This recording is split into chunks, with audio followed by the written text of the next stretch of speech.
को कोटि कोटि नमन।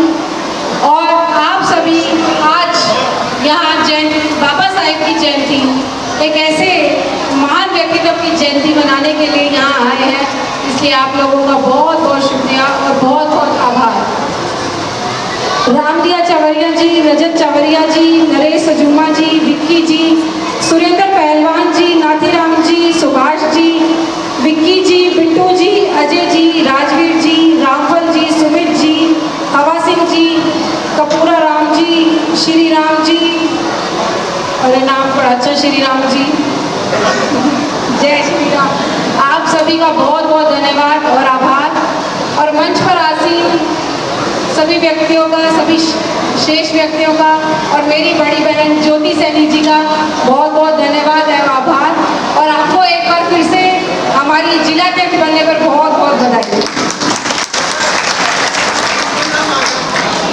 आज मैं एक ऐसे व्यक्तित्व के बारे में बोलने जा रही हूँ जिन्होंने हमारे देश के संविधान को एक नई दिशा दी। डॉक्टर भीमराव अंबेडकर, जिन्हें हम सभी बाबा साहिब के नाम से जानते हैं। हम सभी जिन्हें प्यार से और आदर से बाबा साहिब कहकर बुलाते, जो एक दूरदर्शी नेता ही नहीं बल्कि एक समाज सुधारक भी थे, जिन्होंने भारतीय संविधान का निर्माण किया।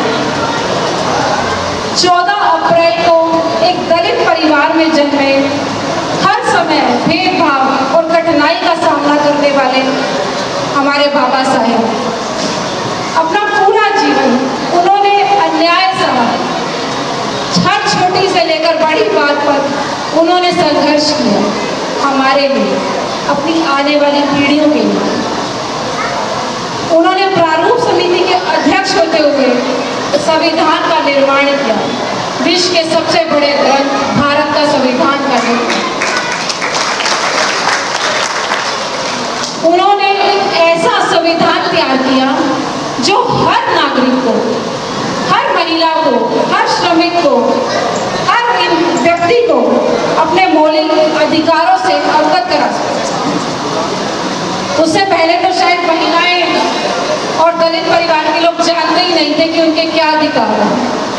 आज अगर महिलाओं को वोट डालने का अधिकार मिला तो बाबा साहिब की देन से। आज मैं ज्योति सैनी जी और भारत की प्रथम महिला नागरिक, हमारे देश की राष्ट्रपति द्रौपदी मुर्मू जी हैं, तो सिर्फ और सिर्फ बाबा साहिब की वजह से। आज अगर हम वोट पा सकते हैं, राजनीति में आगे जा सकते हैं, शिक्षा पा सकते हैं, तो सिर्फ और सिर्फ इनकी देन से। वरना तो शायद आज ये महिला यहाँ ना बैठी होती, मैं यहाँ नहीं खड़ी होती। तो कोटि कोटि नमन ऐसे महान व्यक्तित्व को, जिन्होंने ये समझा कि महिलाओं को भी शिक्षा का अधिकार है, वो प्रत्येक नागरिक को समान रूप से देखते। उन्होंने महिलाओं के अधिकारों, श्रमिकों की सुरक्षा और शिक्षा को का प्रबल समर्थन किया। उन्होंने एक ऐसी सभा बनाई जिसमें हमारे बच्चे फ्री में पढ़ सके। ऐसे हमारे संविधान के निर्माता को कोटि कोटि नमन।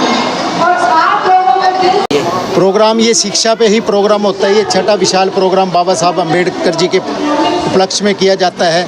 जो धारा 134 की लड़ाई मैंने लड़ी है सभी गरीब वर्गों की, सभी गरीब बच्चों की, जिसमें कि हज़ारों बच्चे बड़े बड़े स्कूलों में करवाने का काम किया है, उसी बच्चों के लिए ये प्रोग्राम होता है स्पेशल।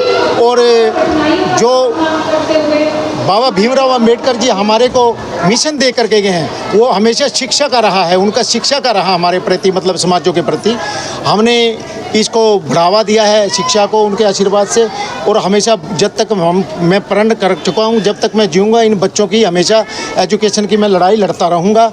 और सभी समाजों को ये मैसेज है, ये प्रोग्राम देखो शिक्षा पे है, देखो शिक्षा पे ही बाबा साहब कह कर गए थे, शिक्षा भी हम प्रोग्राम करते हैं। इससे अलावा हम बाबा साहब के मिशन को ही आगे बढ़ाएंगे और बाबा साहब की सोच पे पहरा देंगे ठोक के। हम हमेशा ये जब चार स्टेटों से जो लोग आते हैं, पंजाब से, हरियाणा से, सभी वर्गों से, सभी समाजों से यहाँ इकट्ठा होते हैं और सभी इस प्रोग्राम की सराहना करते हैं एजुकेशन पे, क्योंकि एजुकेशन से बढ़ के हमारे समाजों के लिए कोई भी कार्य नहीं है।